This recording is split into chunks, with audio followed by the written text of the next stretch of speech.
Alors aujourd'hui, on part sur la gestion du budget familial. C'est un point que je voulais aborder classiquement pour une première vidéo. Et pour expliquer aux gens qu'on peut faire, on peut partager de l'information, de la connaissance, de l'expérience, de la manière la plus simplement possible. J'ai juste un casque, un micro, un ordinateur et je suis dans mon garage pour faire cette vidéo. Aussi simple. Il n'y a aucun but entre griffes de buzz. Il s'agit juste de partager de l'expérience avec toutes les personnes. Donc, je suis libre à tous les commentaires qui permettront d'améliorer les prochaines vidéos, aussi bien positifs que moins bons, toujours quand même dans un certain respect. On n'est pas là pour se clasher, ça ne m'intéresse pas. C'est pas vraiment le but des réseaux sociaux. Donc, on va démarrer sur un thème plutôt simple que j'appelle euh, le budget familial. Aujourd'hui, on réalise que une bonne partie des individus n'arrivent pas à s'en sortir. Vous avez des personnes avec de gros revenus, mais qui n'arrivent pas à s'en sortir. Comme vous avez des personnes avec de petits revenus, des revenus moyens, mais qui s'en sortent plutôt bien. Donc, la première chose quand vous voulez gérer votre budget familial, c'est d'abord d'identifier vos ressources et vos dépenses. Par ressources, revenus, je veux dire votre salaire et les différentes activités parallèles peut-être que vous avez à exercer, je ne sais pas, écailler du poisson, faire des ventes au marché. Donc c'est quelque chose qui peut vous rapporter quelque chose de supplémentaire en dépit de votre salaire et que j'encourage vivement.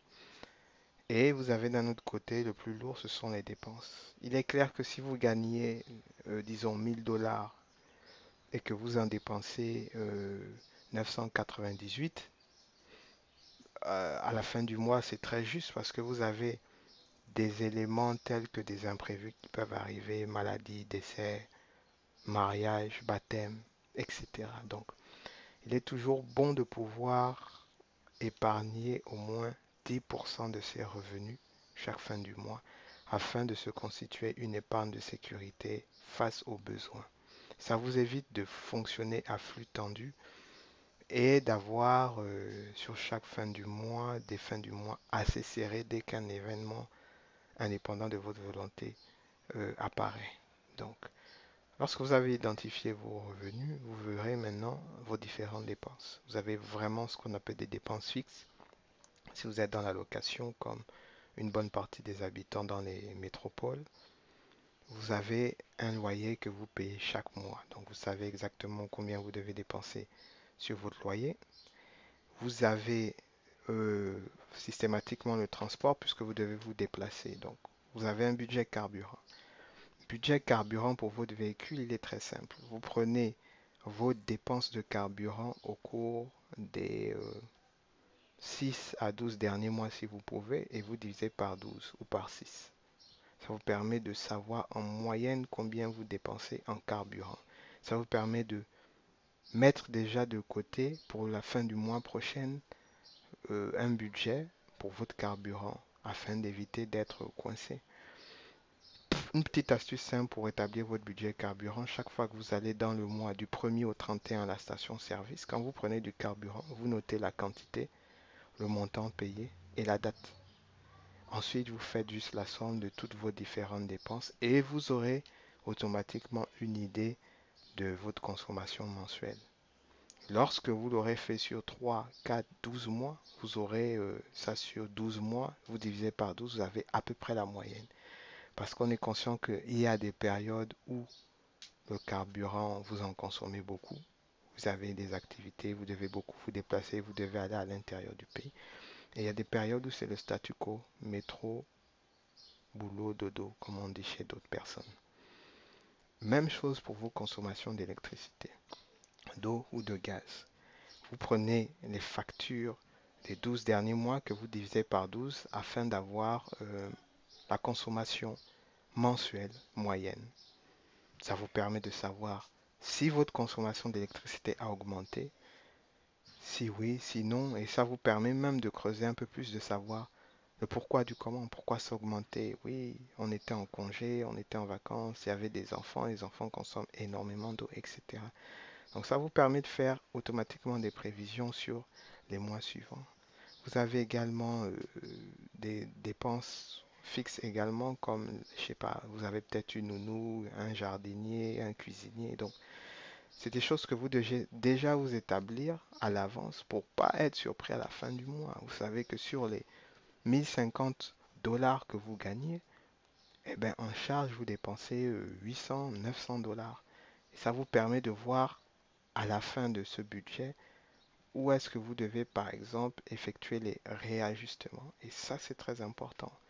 Vous ne pouvez pas planifier, vous ne pouvez pas organiser des vacances, organiser des événements si vous n'avez pas de prévision. Le prêt n'est pas toujours la solution.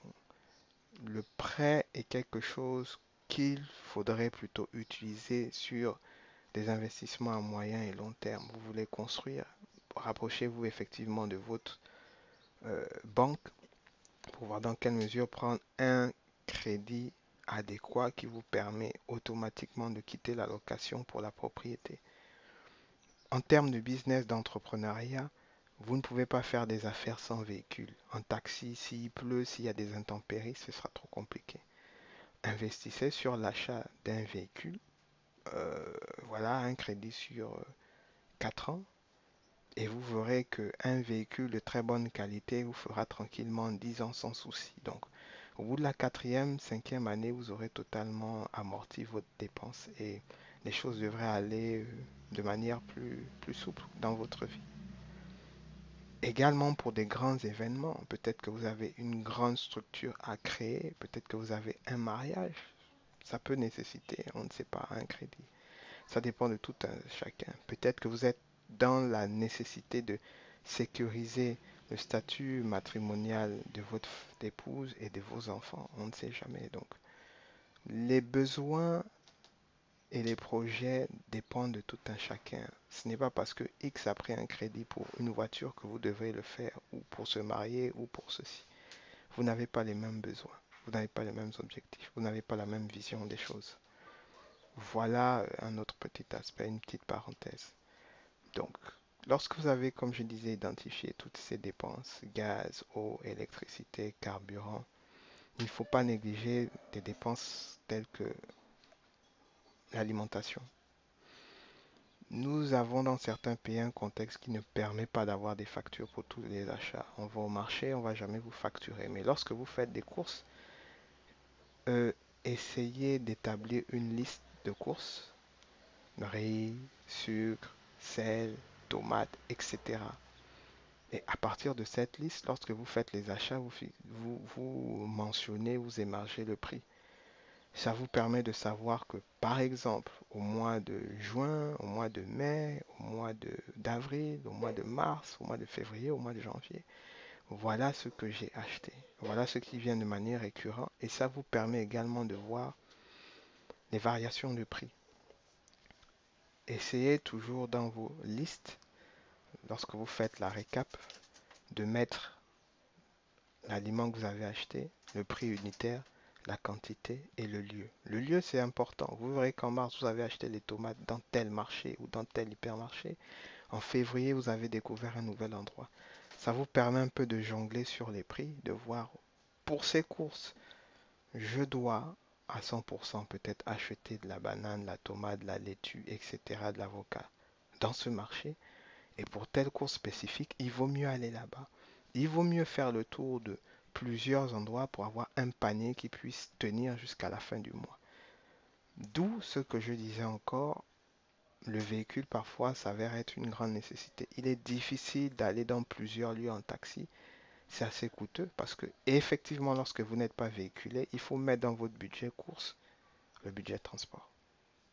Lorsque vous êtes véhiculé, vous pouvez cibler. Vous savez que pour tel endroit, vous pouvez aller à telle zone.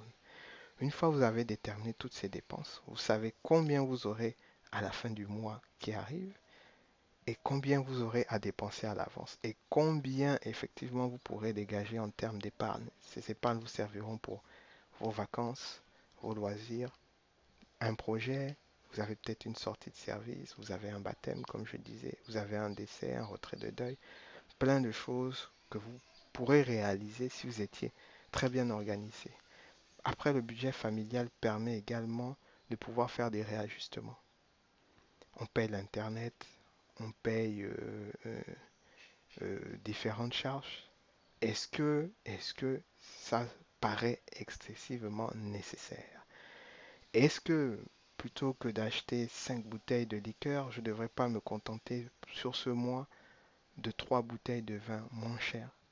C'est à vous de faire les ajustements en fonction des besoins.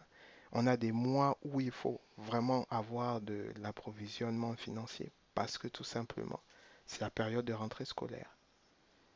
Donc, l'année dernière, ma rentrée scolaire, les cours m'ont pris ça, ça, ça. Les cartables, les fournitures m'ont pris ceci, ceci, cela. Donc, vous aurez toujours des mois où votre budget va exploser. Donc, il vaut mieux prévenir que guérir. Anticiper tous ces mouvements pour pouvoir faire face de manière un peu plus souple, avec moins de stress. D'autant que la vie ne consiste pas uniquement à travailler, travailler, travailler et ensuite se faire un AVC, une crise d'anévrisme, etc. Il est important aussi de se faire plaisir. On ne travaille pas seulement, contrairement à ce que les gens disent, je travaille pour mes enfants. On travaille également pour se faire plaisir, pour préparer une bonne retraite. Une retraite, c'est pas la fin du monde. La retraite, c'est une seconde vie. C'est peut-être le moment pour vous de vous lancer dans des nouvelles activités entrepreneuriales, de réaliser plein de nouvelles choses, d'avoir de super projets. Donc, on travaille, mais on travaille également pour se faire plaisir. Et lorsque tout est très bien organisé, je ne dis pas que ce sera tous les jours parfait, mais vous verrez que vous aurez moins de stress, moins de choses à faire, moins de choses contraignantes, autant pour moi. Moins vous empruntez, mieux vous êtes. Plus vous empruntez chez quelqu'un, aujourd'hui on voit tout, les gens sont dans des prêts par intérêt. C'est illégal, mais croyez-moi, les gens le font. Des emprunts, on appelle un cousin, on appelle un ami, on appelle un collègue, dépanne-moi, dépanne-moi, dépanne-moi, au point parfois de nuire à sa propre réputation. Donc c'est pas quelque chose que je condamne, mais c'est quelque chose que je souhaite, je souhaite que tout le monde essaye plus ou moins de s'en passer.